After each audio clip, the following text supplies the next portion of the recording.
HSC 2024 batch. আজকে বাংলা টনিকের 15 নম্বর ভিডিওতে আমরা আলোচনা করব আবু জাফর ওবায়দুল্লাহ রচিত আমি কিংবদন্তির কথা বলছি এই কবিতাটি।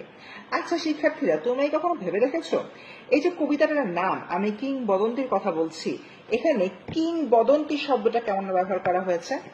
মূলত এই কিংবদন্তি শব্দটা দিয়ে বাংলার যে ঐতিহ্য রয়েছে সে ঐতিহ্যের বিষয়টি এখানে ফুটিয়ে তোলার চেষ্টা করা হয়েছে এবং সম্পূর্ণ কবিতায় বাঙালির যে নিজেদের ঐতিহ্য, বাঙালিদের নিজস্ব কৃষ্টি কালচার এবং বাঙালিদের যে লড়াই করার একটি মানসিকতা, এই বিষয়টা নিয়ে আসলে আলোকপাত করা হয়। এবার আমরা শিক্ষার্থীরা দেরি না করে এই কবিতাটি বাংলা টনিকগুলো জেনে নিই।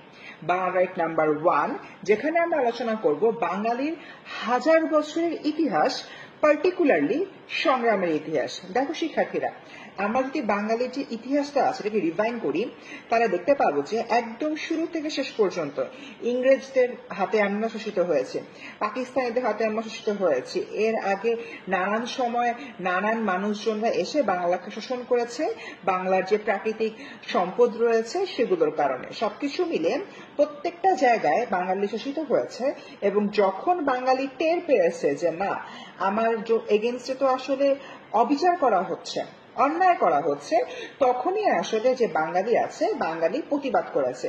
এই বিষয়টার মধ্যে এখানে বলা হচ্ছে। এবার আসলে জেনে নিই বাংলা টনিক নাম্বার 2, লড়াই করে টিকে থাকা। এই কবিতার শুরু 3-4 পংক্তির মধ্যে একটা কথা রয়েছে যে পিঠে রক্ত জবার মতো ক্ষত দেখেছি তার আমার পূর্বপুরুষের। এর মাধ্যমে বোঝানো হচ্ছে আমাদের যে পূর্বপুরুষরা ছিল তারা আসলে বিভিন্ন সময় লড়াই করেছে। আমাদের পূর্বপুরুষ সালাম, বরকত, জব্বার, তাদের কথা বলা হচ্ছে, তারা ভাষা আন্দোলনের সময় শহীদ হয়েছেন। আবার আমি যদি মুক্তিযুদ্ধের কথা চিন্তা করি, মুক্তিযুদ্ধে অনেক বীর রয়েছেন যারা হলো নিজের প্রাণকে উৎসর্গ করেছেন, তারা সকলে কিন্তু আমাদের পূর্বপুরুষ। এই যে তাদের প্রাণ বিসর্জন দেওয়াটা, সেটাই মূলত এখানে ফুটিয়ে তোলা হয়েছে। এবার দেখি নাম্বার 3 বাংলা টনিক, সেটা হচ্ছে কি বাংলার ঐতিহ্য। বাংলার কিন্তু হাজার বছরের পুরনো ঐতিহ্য রয়েছে, বাংলার চর্যাপদ রয়েছে, বাংলার ভাষা আন্দোলন রয়েছে, বাংলার মুক্তিযুদ্ধ রয়েছে। তা এর পাশাপাশি যদি আমরা চিন্তা করি ইংরেজদের এগেনস্টে ফাইট করে যে আমরা জিতলাম, সেটাও কিন্তু আছে। তার মানে বাংলার যে হাজার বছর ঐতিহ্যটা, সেই ঐতিহ্যের কথা এখানে মূলত বলা হচ্ছে।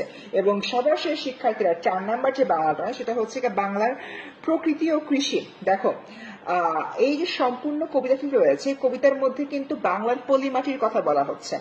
যখন বাংলার পলিমাটির কথা বলা হয় তখন আসলে এটার মাধ্যমে বাংলা যে একসময় কৃষি নির্ভর অর্থনীতির একটি দেশ ছিল সেই সময়টাকে ইন্ডিকেট করা হয়। এবং এর পাশাপাশি যখন বলা হয় যে পলিমাটির কোমল সৌরভ বা সম্পূর্ণ যে কবিতার মধ্যে প্রাকৃতিক বিষয়গুলো নিয়ে আসা হয়, তখন আসলে তার মাধ্যমে বোঝানো হয় বাংলার যে প্রকৃতি এটা আসলে অত্যন্ত সুন্দর এমন একটা অবস্থা। তার মানে এই যে একটা বাংলা টনিক রয়েছে, 4টা বাংলা টনিকের মাধ্যমে আমরা কিন্তু খুব সহজে আমি কিংবদন্তির কথা বলছি এই যে কবিতাটি আছে এটা আমরা জানতে পারলাম। শিক্ষার্থীরা, আমাদের বাংলা টনিক গুলো কিন্তু প্রায় শেষের দিকে, আর একটা বাংলা টনিকের ভিডিও যাবে, সেটা ইনশাআল্লাহ দিব আগামীকাল।